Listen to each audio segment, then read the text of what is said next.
Et alors maintenant, nous avons le manuel de survie. Je voudrais parler 2 secondes du manuel de survie. Vous êtes au départ du manuel de survie, mon général, non? 18 pages, 70 millions d'exemplaires, un truc qui est complètement hors de prix. Si t'imagines, on ne pourrait pas imaginer ça dans un pays qui est endetté de 3 000 milliards d'euros. C'est pas possible, tellement ça va coûter.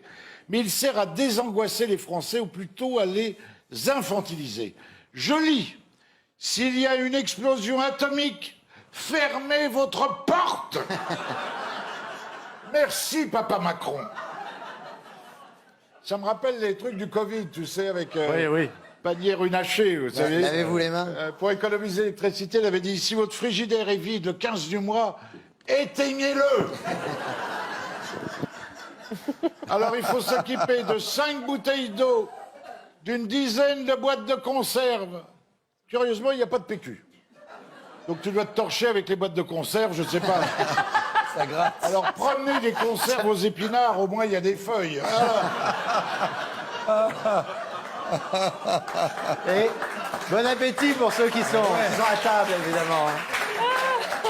Il faut prendre des lampes de poche à pile plate, des postes de radio à pile plate et des piles. Le mec qui a fait ça, il a fait ses courses au BHV en 1965. Hein.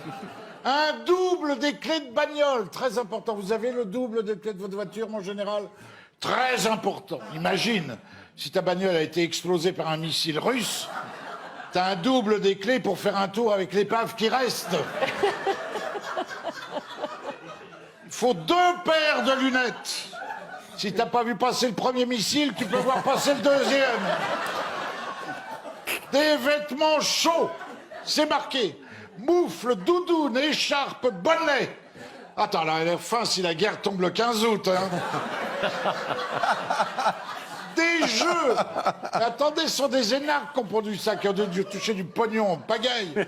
Des jeux pour occuper le temps. Ah oui, en tant que guerre, il faut occuper le temps.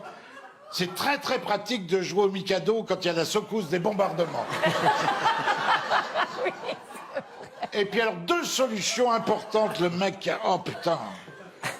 Un conseil cornélien, rester chez soi ou évacuer. Non mais c'est dément. Alors je termine. Alors comme l'a dit Philippe de Villiers sur CNews l'autre soir, il a dit, ils sont tapés. Mais ils sont vraiment tapés, non mon général? Vous pouvez pas parler avec une gégène, je vous fais parler quand même. Ce n'est plus le manuel de survie, mais comment survivre à Emmanuel. Oh!